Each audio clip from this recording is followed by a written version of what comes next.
So it's now 10 o'clock. Welcome to the Packet Hacking Village Talks. Thank you so much for starting your day and your morning in DEF CON with us here. So if this is, I see a lot of you folk here, this is your first time here at DEF CON. And so you may be asking, what do we do here at the Packet Hacking Village? Like, what's our mission? Our mission here at the Packet Hacking Village is on security education. It's to inform people and to awareness on a variety of broad range of items in security. And on a personal note, for me, when I first started, as I said earlier, when I first started coming to DEF CON in 2006, the Wall of Sheep and which is now the Packet Hacking Village, gave me all the foundation that on like networking and security that I never got out of college. So that's our mission here, is on security education. And for the whole duration at DEF CON, we will have a number of events and learning activities at the other end of the hall. But without much ado, to kick it off our talks today, we have a fantastic talk that epitomizes the spirit of what we do in security education. And when we were actually doing the CFP, we looked at the talks and I was like, this talk got to start off the Packet Hacking Village talks. And without much ado, I want to give the warmest welcome to Tom Kopchak and Dan Borges of National CPTC. So Ming, thank you so much for the opportunity and for the warm welcome. It's a privilege and an honor to be here and have the opportunity to speak to everyone. So thank you so much. And we have a lot of exciting stuff to share with you in this talk about the crazy things that we do that consume all of our lives when we're not working and a lot of our lives when we are working. So yeah, absolutely. Without that, let's get started. All right, guys, so we have a lot to cover today. First, we're going to start is what is the National Collegiate Pen Testing Competition, CPTC, and really what makes it different from a traditional CTF. Traditional CTFs are very technically focused, and you're going to see we are technically focused, but there's so much more to this competition. And then we're going to get into some of the technical details. How did we put this all together and build this amazing competition year after year? Yeah, and then we're going to go into some of the technical detail about how we hack together this competition, what we do to build the environment and make it interesting for everyone who's competing. And then we'll talk a little bit about the data that we collect and how we contribute to the research community as a whole. And we're going to end the whole thing with a call to arms. We're really trying to get a lot of people involved. This is a product of the community. Kind of like Ming said, we're trying to further education, and we really want to get that feedback from the community. So what is CPTC and why is it different than a traditional CTF? Just from a mile high, a traditional CTF focuses on technical skills. There's usually an objective and a very clear challenge, and you have to do some kind of hack to get through and deliver that flag or whatever.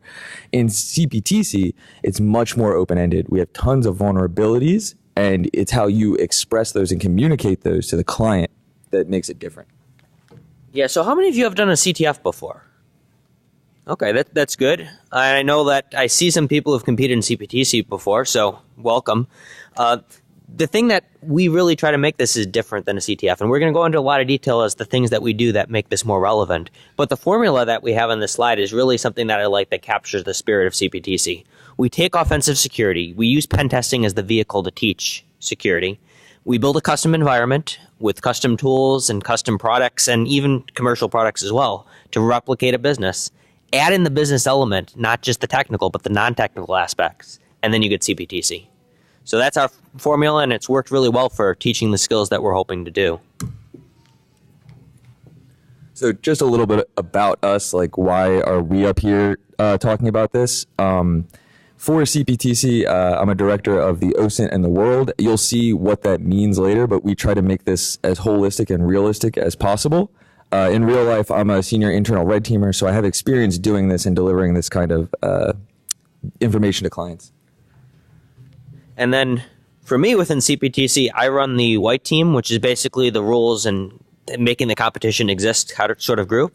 I work with a couple other members of the advisory board as the core group to build the competition and direct how it's going to operate.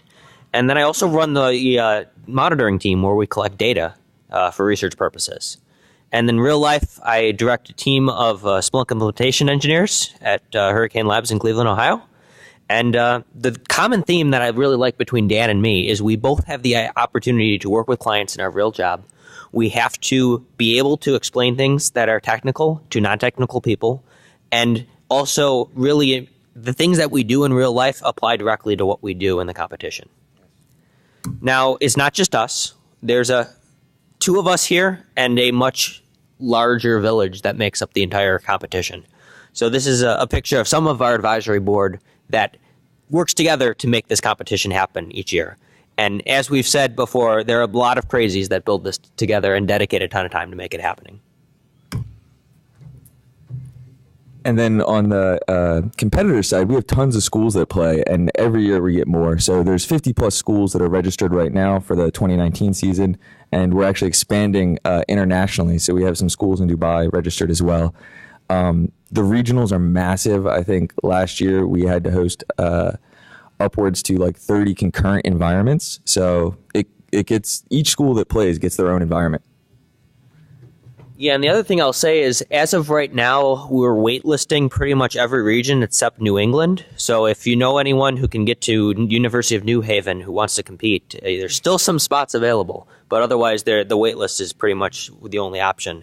And we're looking at expanding that and handling it better next year. But to get to the meat of the talk, at this point, you're probably wondering a little bit more detail about the competition. So let's get welcomed in by the Stanford team that won last year, that are pictured here on the slide. So why does CPTC exist, Dan? Go. So CPTC was actually the brainchild of Bill Stackpole and Bob Kafka. And this was about, 5 years ago, they thought this up, and there was just this need in the industry to address offensive security as well as teach like more of a holistic approach to security. Yeah, and the big thing that we wanted to do is find a way to take industry experience and turn it into a relevant event that everyone can learn from. So the advisory board has been the core group in turning this into something that really reflects reality and what we deal with professionally. And then we also wanted to make this competition something that wasn't just small. We wanted it to be something that could expand. And as we've grown, including this year, we've grown internationally. So it started a couple people who showed up in Rochester in the middle of October, which is a beautiful place to be. And it's expanded to 5 concurrent regionals in the U.S., 1 in Dubai, and then an international competition of the top teams. So I know I asked how many of you have done a CTF, and that was pretty much the whole group. So CPTC is different. It's not a CTF. In fact, it's a competition in name only, to the point where teams compete, but the goal that we want everyone to win from is to learn something and to be better prepared in the industry. So we have awards that we give out that are specifically for highlighting things that teams do well or relevant skills that we want to teach. So they don't necessarily know they're competing for that, but we like to highlight things that teams do. Additionally, when you're interacting in the competition environment, we don't want you to talk about it being a competition. In fact, if a team says something to one of us, like in the competition, we're like, what do you think? This is some kind of game? We'll talk about how in character and out of character behavior happens. But our emphasis is when you're working with a client, you're not going to be referring to that as a competition, because why are they competing to try to break into your domain controller? That's not appropriate. That's not how you handle it in business. Yeah, like Tom says, the things we score aren't direct like flags or hard results in a traditional CTF. What you do is you find the technical vulnerabilities, and it's how you present those to the management team that really makes the difference, which we don't normally see in CTFs. Yeah, exactly. And CPTC really should be a professional consulting engagement where you are hired by our client to perform a pen test, deliver a report to your management, and also work with them to get the problems fixed. So you're doing a security assessment for a real-ish company that we create. And the important thing is it's not, your smash and grab, try to score as many points as you can sort of scenario. If you find every single vulnerability, spoiler alert, you won't. But if you do, you won't win necessarily because you still have to communicate that clearly. And it's really the good analogy that we have for this is you're performing surgery on the network. You are a doctor, you're working with a patient. You can't kill the patient. You have to try to fix the problems with the patient and make sure they still live to tell another tale the next day. So again, how are we different than a normal CTF? Our machines don't have single vulnerabilities. We put multiple vulnerabilities in each machine, and then the machines are all interconnected. So there's not one attack path that lets you own the network. There's multiple attack paths. And what really makes CPTC different is showing how the vulnerabilities in these systems not only can be used to like get domain admin, for example, but can be used to leverage against the goals of the business. So you'll see we have very goal-oriented competitions, like the business will be a voting company or a self-driving car company. And how can you impact that business model, not just take over all the machines? Yeah, exactly. And the vulnerabilities that we put in here are not necessarily always planned. And I would say we spend less time these days actually trying to come up with a attack scenario as opposed to just having realistic problems built in. So like we may have weak passwords that exist. We may have configuration issues. There may be configurations issues that allow you to get access to a system that allow you to find more information that you can use somewhere else. So we build in some of that, but there is just a ton of vulnerabilities. So we guarantee that all the teams will not, even not one specific team will be able to find everything, because we won't be able to find everything. And teams need to understand the significance of the environment and what each system is doing during the event.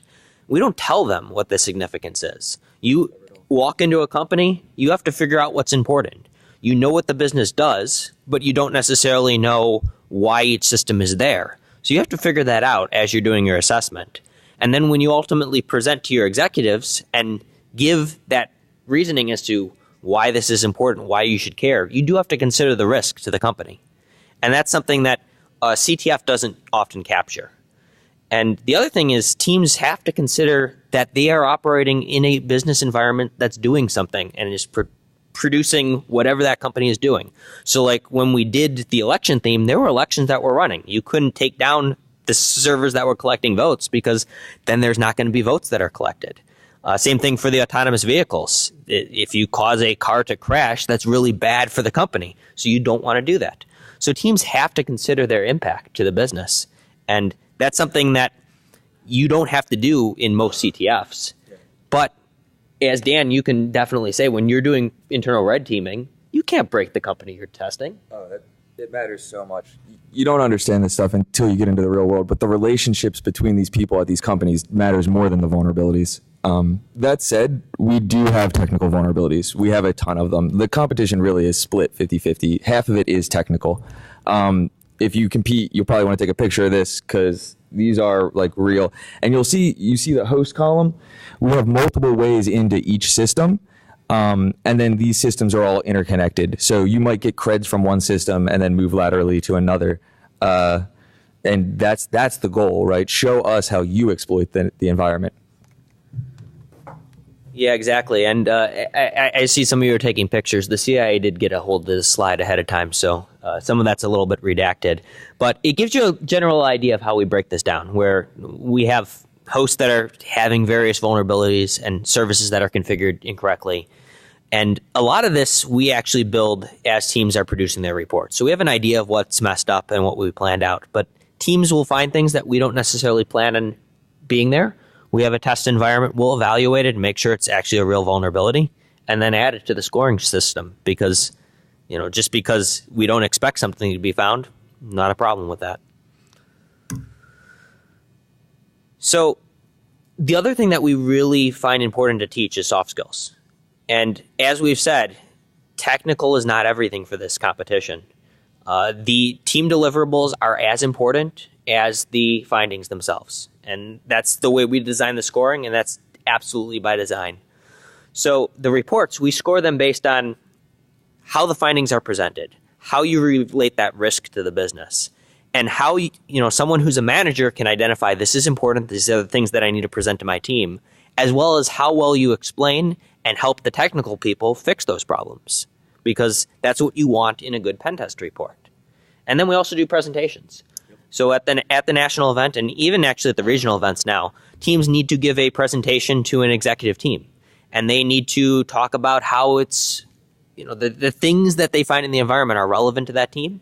And we think about that from the perspective of you're walking into someone that that had hired you to perform a security assessment, and how do you approach that? if you do something and say like, boy, your IT team really sucks, your customer is not going to like that. And those are sorts of things that we take into account when you're giving that presentation. And I love the fact that we bring in industry professionals to do that. Yeah, I was just going to note, we get a bunch of volunteers, and then those create the executive board for the presentations. So it's not even us creating the presentations; it's people from the industry that get these presentations delivered to them often, and then we look to them for feedback too.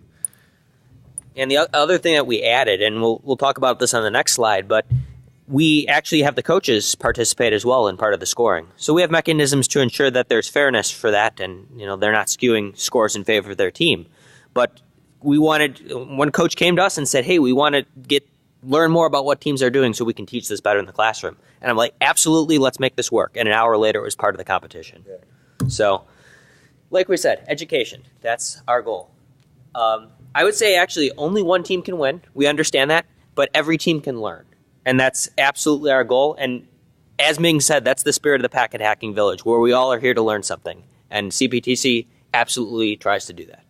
Yeah, and we've been talking about business all this time, but we absolutely try to teach technical skills through this competition. Even the volunteers, like I learned something every year I do this. We build new tooling, and we always push ourselves and we push students.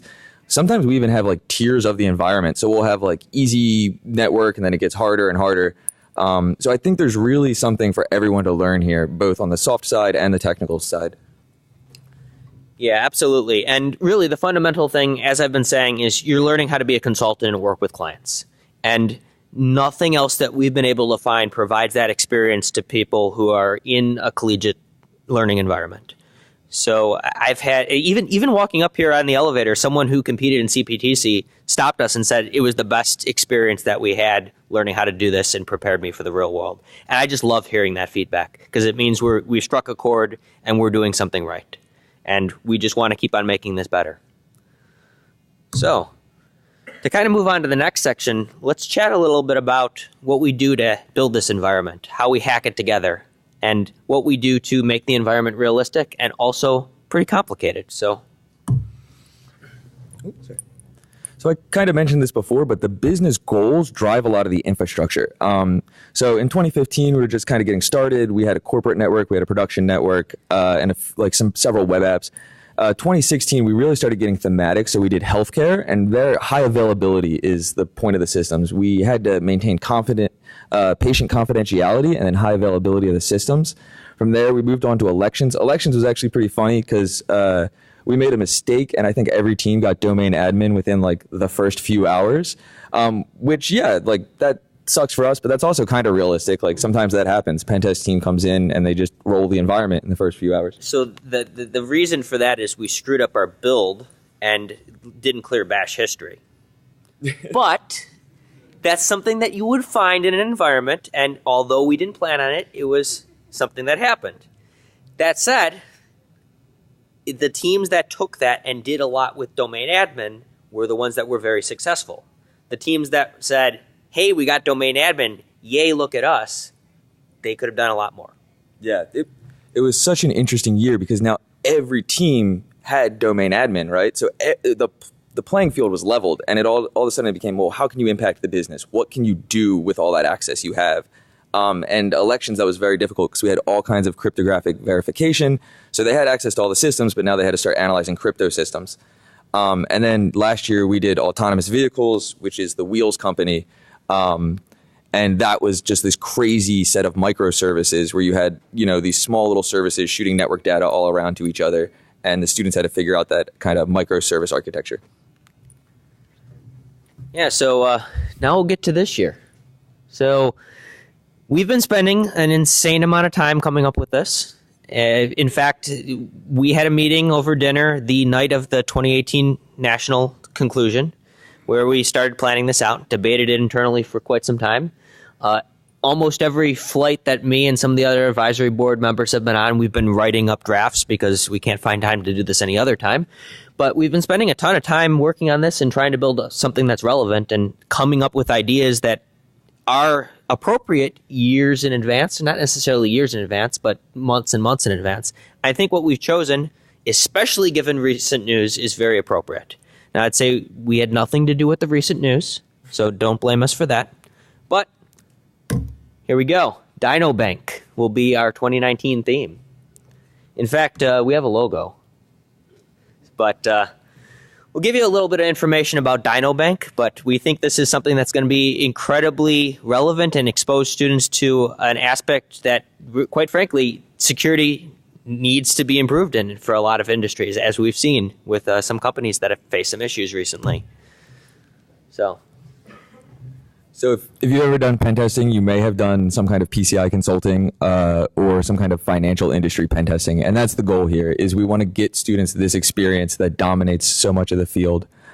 So Dino Bank is going for their memorandum of understanding. They are trying to become an official bank, and they need a pen test to do this. And then they need to remediate their vulnerabilities and, basically have a clean bill of health.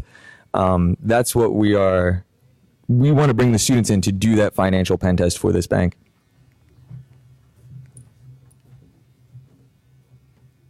And we've seen incredible growth in this event. So we added an international region in Dubai in 2019, and we're looking to continue expanding that to larger opportunities and involving more schools. And we want ultimately everyone to have an opportunity to compete in this if they're interested. So we're going to find a way to make that happen. That all said, we're actually already working on 2020 and planning that out. And we're partnering with a major company who's dedicating people to help produce it. So this is going beyond just the crazies of us who take our experience to actual companies that are dedicating resources and full-time people to help us build the environment. So that's all I can say right now, but we're planning on making it the most awesome and interactive environment yet for 2020 as well. So more to come, and it'll be exciting. So we kind of talked earlier about technically what goes into these environments. Alex and I talked about a tool last year at B-Sides LV called LaForge. Basically, these environments are so complex that we had to generate custom tooling. LaForge is a really interesting tool, and you can go back to that talk. But essentially what it does is it allows us to design one competition environment, and then we can scale that up for X number of teams. So we can build one environment and then kind of deploy that for everybody. And then here you see not only do we have rich networks with interconnected hosts that transfer data between each other, but we have apps that rely on each other, and that's kind of the voting components there. And you see a little bit of a microservice architecture where these apps are shooting data back and forth. And then not only do we have not fake, but infrastructure, we have people. So we generate hundreds and hundreds of fake employees. Some of them we role play as during the competition, but the majority of them are just going to be data or employees of this company that make it look and feel real. Yeah, one of the things I really liked about this 2017 voting app stack was just the layers of complexity that exist in there. So teams thought that they could modify votes by just looking at where they were initially recorded. And yes, that was basically a database server that was very unprotected. But what they didn't necessarily dig into is some of the cryptographic signing that we did. Now, it was a terrible, terrible cryptographic signing mechanism based on RGB colors or something ridiculous. But that was something that I think one team actually managed to figure that out. Yeah, somebody wrote the hashing algorithm. And that was awesome to see them dig into that and really see what we did. So a lot of this stuff is something you can figure out, but we want to try to make it something you just scratch the surface. There's a lot more to it. Yeah. And that really helps us differentiate the teams in terms of how good they are at sorting out complex problems that we throw at them. But let's just say you wanted to build a CPTC environment. To help you out, we created this simple diagram to explain what goes into one of our environments. But this is actually from LaForge. The complexity here is unreal. This is a graph of all of the objects at the end of a LaForge build. Really at the top is where we design the competition, and then the tools scale this out. And this is just at the end of the day, we have hundreds of thousands of objects in AWS, and they're all related. And we couldn't build it without tooling. So here's an object model that the tool generated when we were done to show you the complexity of these environments. Yeah, so if you're a human, you might find this a little bit more understandable. This is a diagram from our 2017 event, and you can see there's multiple networks. We have a mix of Linux and Windows hosts. they're all doing different sorts of services, and they interact in different ways. And some of these networks you have to get through from openings in other hosts. So like you may only have access to the networks on the left side initially until you get a foothold in one and are able to get into the networks on the right side. So yeah, like some of my favorite techniques as a pen tester are a lateral movement. So you may find a vulnerability on one system and you can't get into another system. But if you could reuse creds and laterally move, then all of a sudden you have white box access to that system and you may find vulnerabilities in source code or something. Yeah, and then separately, one of the things that we do besides the technical side is the world. And Dan has done some amazing work on building this and making it something that is really a signature element of the competition, I think. And we spend a lot of time making the company exist. We have social media that we create for the company's employees, just like you would if they were a real company. And then we seed the environment with all types of information that can be used to help the teams out.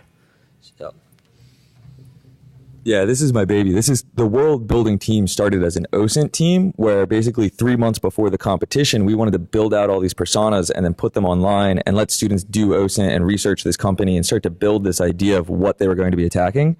And we just took that to the extreme. We made these people so realistic that then we started role playing them in the competition. We started adding like storylines. Like I think last year we had an insider threat scenario.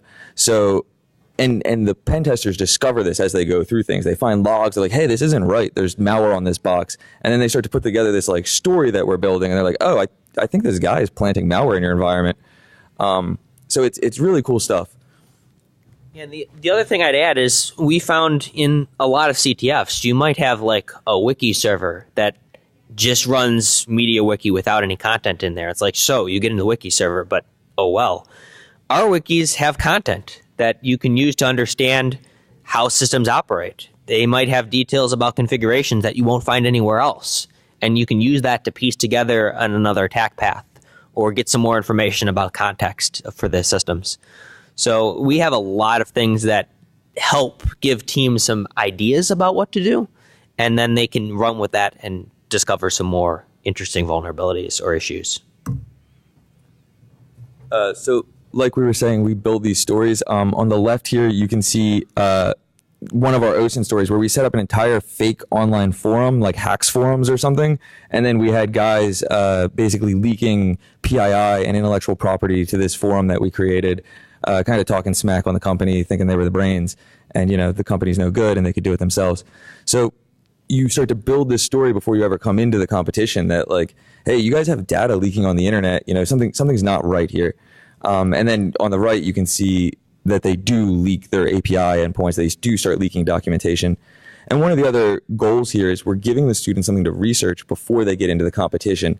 So the idea is they're not coming in blindsided. They kind of know some of the technology that'll be in place. They kind of have a good idea how to hack it before they get there. Yeah, it's actually really cool. I had the opportunity to stop by where Stanford does their team meetings, and they had on the wall like printouts of our stuff that we put out there and like lines between. It was awesome to see that, and I'm like, yep, that's right. You missed that one, and just kind of piecing that all together. So that was a good time. Also, we sometimes produce applications with custom APIs and sometimes actually remember to document it. And sometimes if we remember to document, we find these weird endpoints that we put in our APIs, like something that'll just arbitrarily run whatever command you want, which is a nice feature. But, it's not unlike normal IoT firmware where things are just horribly broken. So, yeah, backdoors exist and we will create them into our app sometimes and teams get to discover them. And then, like we were saying before, these apps are all richly interconnected. So here you have a database host, but the database actually supports chat for another application.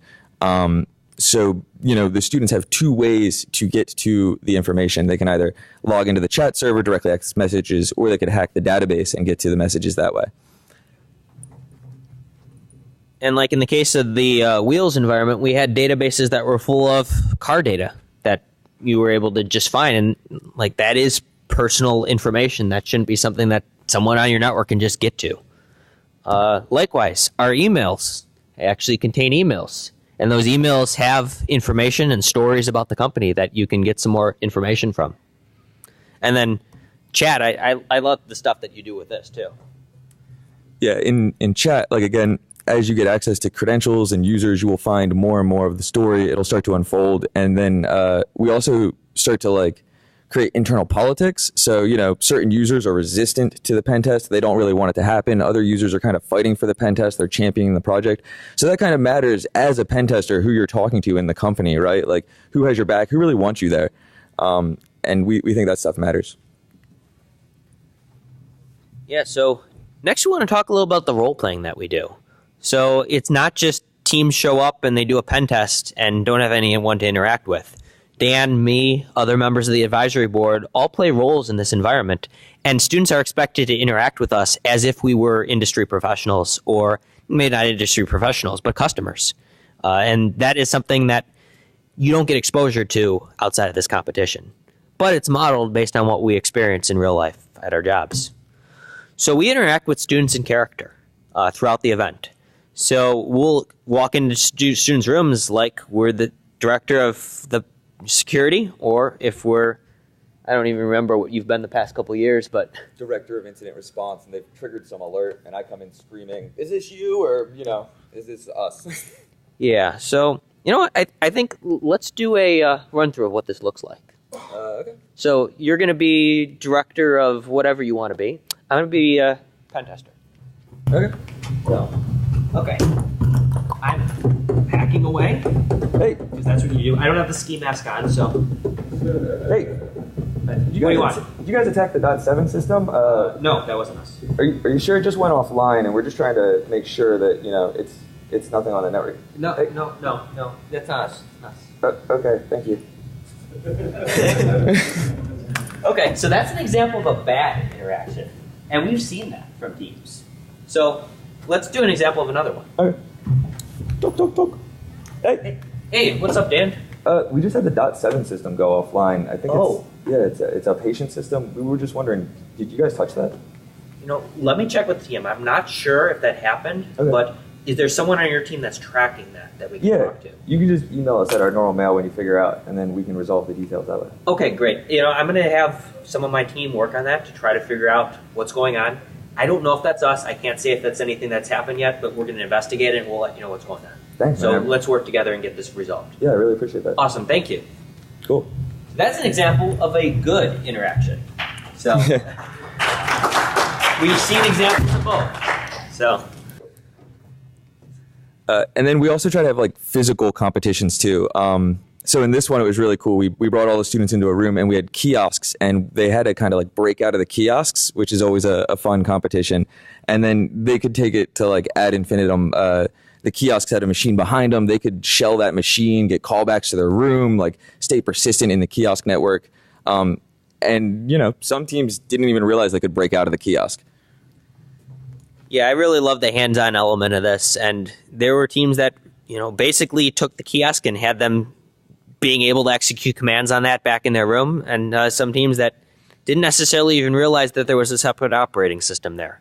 So I like the opportunity to expose students to something that's different and kind of make it a little bit more complex than just a VM in the cloud somewhere.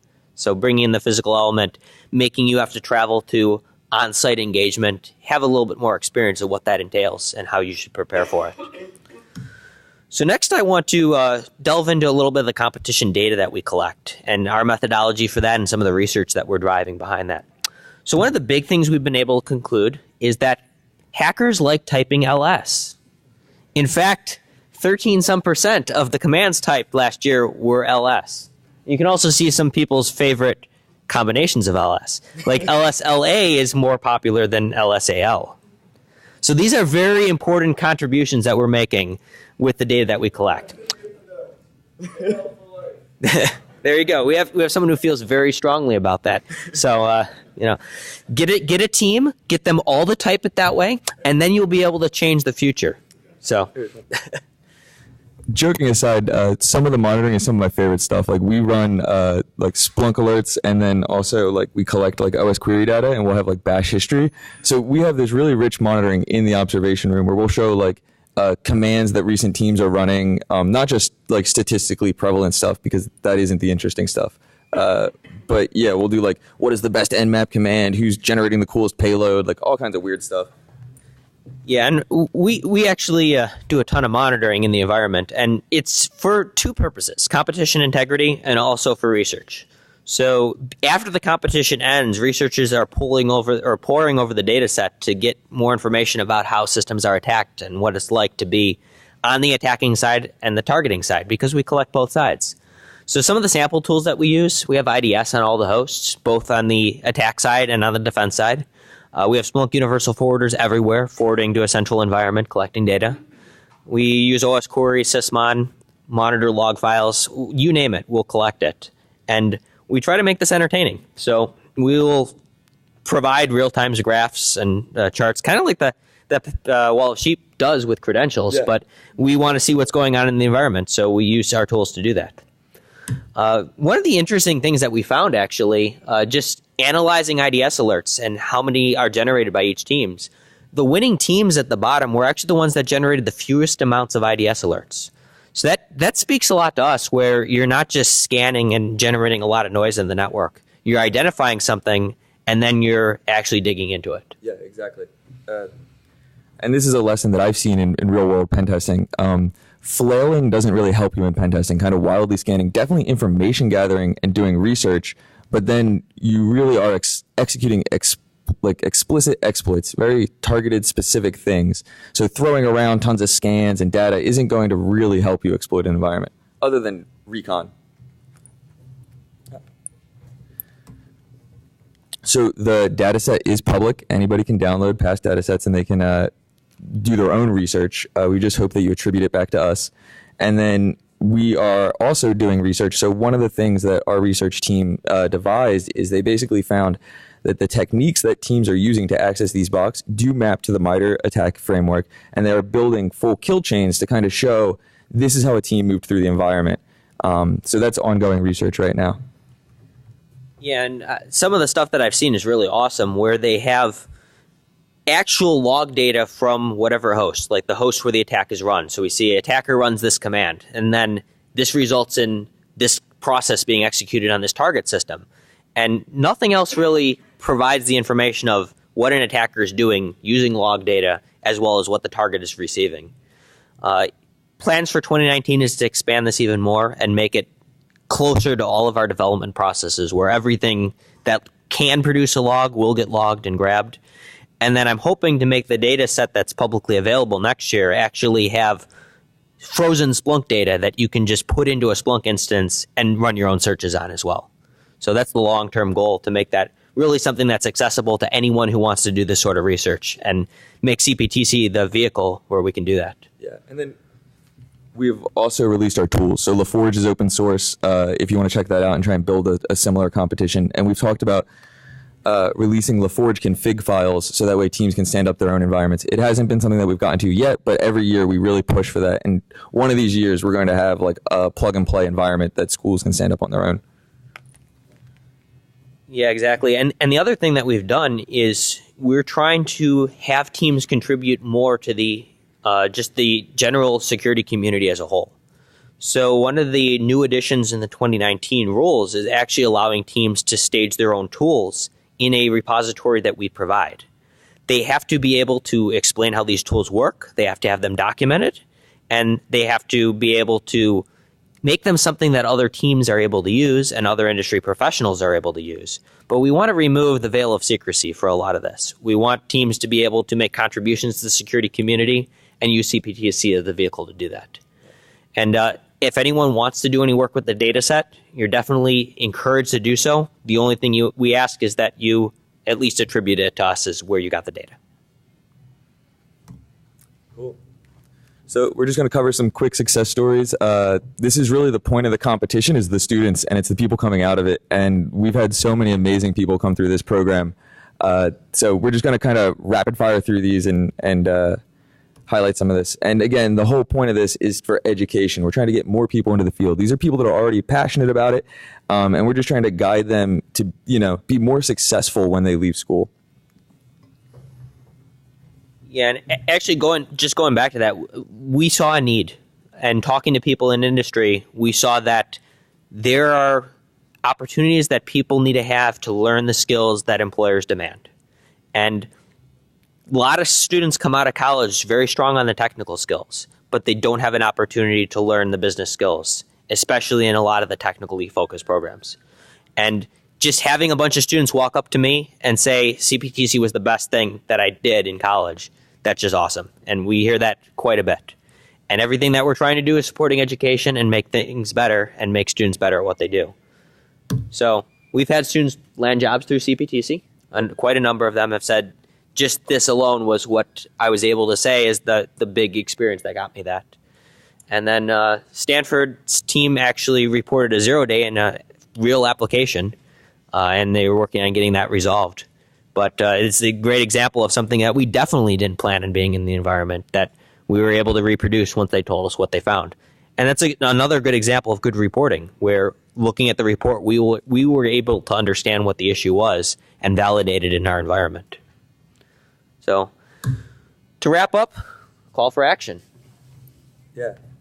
This is really only possible because of volunteers. Like we're passionate about this stuff, and we saw the need, and we know there needs to be more people in the industry. So we commit our time to trying to teach and make this better. And really, we need more people. Like it's Tom and I and a handful of other people, and we could really use volunteers. We have so much work, and it's such a good cause. So if anything here struck a chord with you, please reach out to us. And there's just tons of work to do.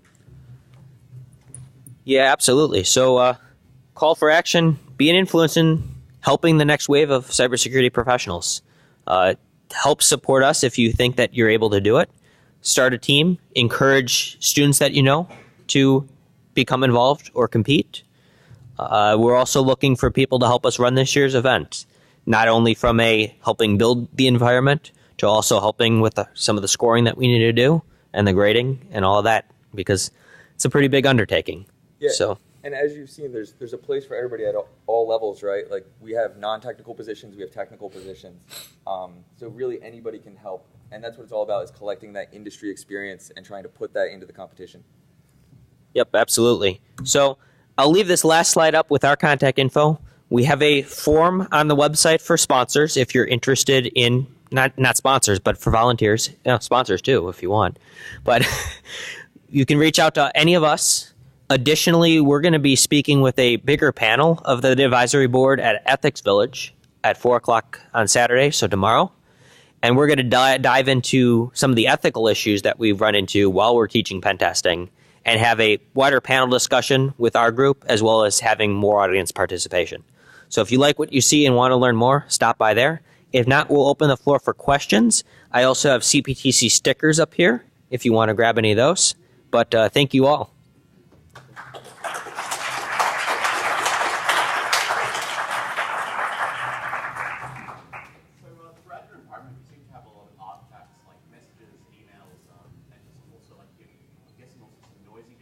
Yeah. Was it all handcrafted, or did you have scripts to sort of generate user docs, emails, and that sort of thing? Yeah, great question. So the question was, for those of you who didn't hear, there's a lot of custom information and artifacts of data that exist in the environment. How is it created? So a good amount of it is hand generated right now. We set up the systems in advance, and then we kind of enter the data, and then we scale that across all the teams. But we do clone a bunch of pages or documentation if we're trying to build documentation very fast. And then things we're getting into this year on the World and Osen team is we're starting to get into deep fakes and creating images of people, putting those totally, normally we go and we steal images or whatever, but totally unique creative images, and then putting those in places with other people. And then same, if we could ever do that with docs and generate real-ish enough docs that are relevant, because what I don't want to do is just have tons of red herrings, right? I want it to be relevant. But great question. Thank you. And the other thing we have to sort of kind of deal with is there are personas that we create for us. So I have an identity in the environment that's not my real identity, but it still is a version of Tom, for example. And Dan has the same sort of thing. So we have to create a separate persona that we can use in the environment and play that in character, but we don't want you to also be confused by our real job, so to speak. So, yeah.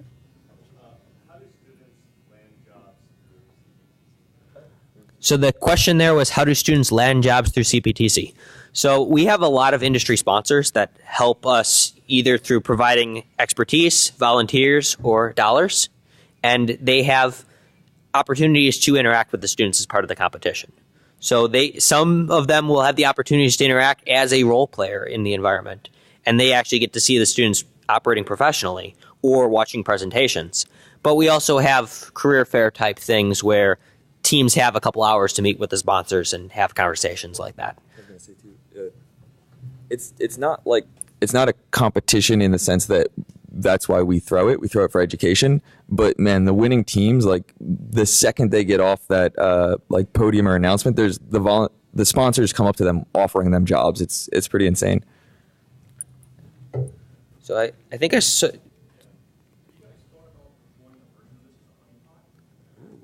So the question there was, have we thought about deploying a version of this as a honeypot? So It's a great idea. yeah, now we have. That's a really good idea, and especially with the data that we're collecting, I think that could be really awesome. It's very expensive to run all the infrastructure. That's what I didn't know when it was expensive for, Yeah. some trimming or big companies would sponsor that. Do you have like our daily burn rate? So we have had to secure. So our cloud provider that we use is very much dependent on what cloud provider gives us enough money. So we switch between Amazon and Google and other, just depending on what's available. But I think actually, Lucas, you could probably tell us an answer on this, but it's probably like $5,000 to $10,000 a day for a region. Yeah, give or take. So obviously if it's sponsor money, it's monopoly money to us, but we still got to be responsible about that. So, but we're also looking at the ability to take this and maybe you throw it on your own ESX server and use LaForge to build it, so you don't have that cloud cost.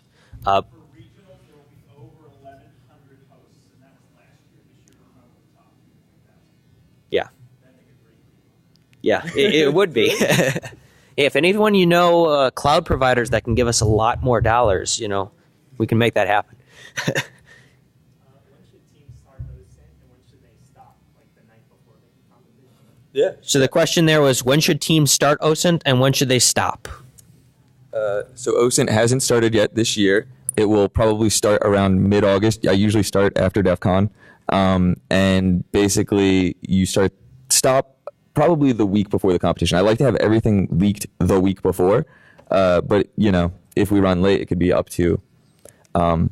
And there will always be some kind of technical finding. So there will always be something you can use in the environment. And it may even be a case that you don't necessarily know what a thing is called in the environment, like a custom tool, but you'll see something like that on a server, you'll see a web page for something, and then you can potentially Google that and get documentation for it. Or there might be another path to get that through social media as well. Have you guys had any success stories or lessons learned from people actually taking the data set and scaling it down to like a high school level or a nonprofit level? Heard any stories of that yet? So the question for that was, have we had any success stories scaling the data set down to a high school or a nonprofit level? And I would say a lot of the research has been more generic right now in terms of like business MITRE framework type stuff. That's a really interesting point. The thing I would say is probably a little bit more challenging is it's not necessarily designed to show a certain thing, where like some of the other exercises, there's a clear path, something exists in the log file. A lot of times our researchers are taking a team's report, knowing they discovered something, and then trying to find that based on a much wider data set. So it's probably more sophisticated than a lot of that, but I think once we identify examples and then maybe even write it up in a way like you can download this and find this sort of thing, that'll make it a little bit more accessible. But it's a lot of data right now. So I think last year the raw data collected was like 350 gigabytes of data in like 8 hours of competing time. So it's quite a bit, and we're probably going to be seeing more than that this coming year. And then even analyzing that, like you have to stand up huge Splunk instances. Yeah, so we do use Splunk for analyzing the data. That makes it pretty easy, but we're trying to make that more accessible in where if you only want to look at a certain, like Windows logs, for example, we want to make it so you can just download that, throw it into Splunk, let it churn away, and then do something with it. So I think that approach is going to make it easier for, like what you're saying, high school level, college level, because if you're a college professor and you want to, teach students how to work with Windows logs when an attack is going on, you could download the CPTC Windows log index that into Splunk, run searches on that, do reporting, all that kind of stuff. So that's kind of my long-term vision for what we want to do this coming year. But I think that'll probably be something that could help for what you're looking to achieve. But yeah, hit us up or grab contact info here, and we can chat about maybe some ideas about that too. Question? Yeah, how did the universities get involved? You reach out to them, they come to you, and as a follow-up, what kind of resources do they provide to you guys other than students and people that actually?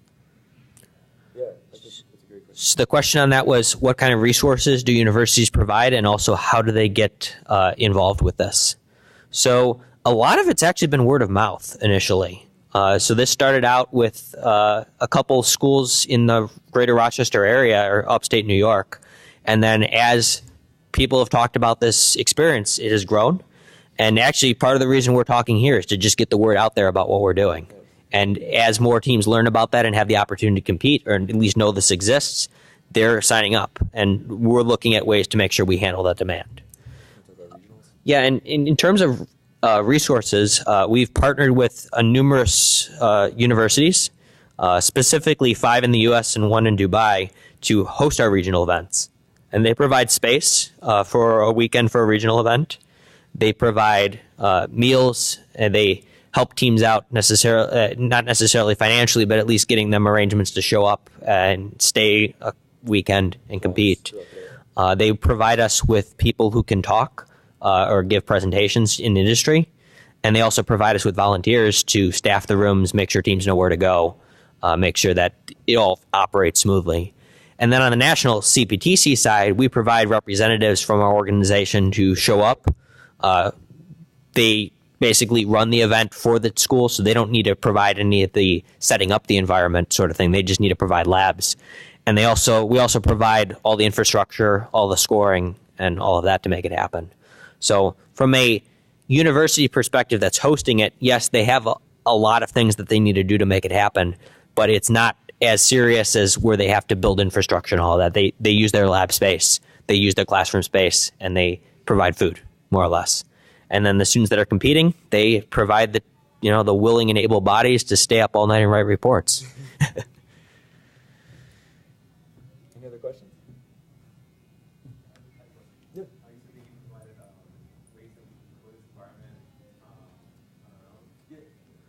So the question was, what tools do we provide to deploy this environment on its own? Yeah. So we have a tool on GitHub/genocide with a 0 instead of the O, and then LaForge. And there's a B-sides talk about it last year, but basically the idea is you can use that to build the environments. It takes YAML configuration files and like an API key for a cloud provider. Unfortunately, we don't have any of those YAMLs, like the example environments, because we reuse them. So we just haven't like put out templates yet, but that is the dream. Like we've been talking about it for a few years, and then maybe this year we're gonna like retire a subset of systems and we could publish those. Yeah, and we want to get to the point where, like, as you saw, we're providing a lot of information about the 2017 environment because that's well past at this point. We want to get to the point where we can release older environments and teams can use that for practice or qualifying type environments. But right now it's pretty hard. Like we finally decoupled the tool and released the tool, and now we're going to start to release environments. Yeah.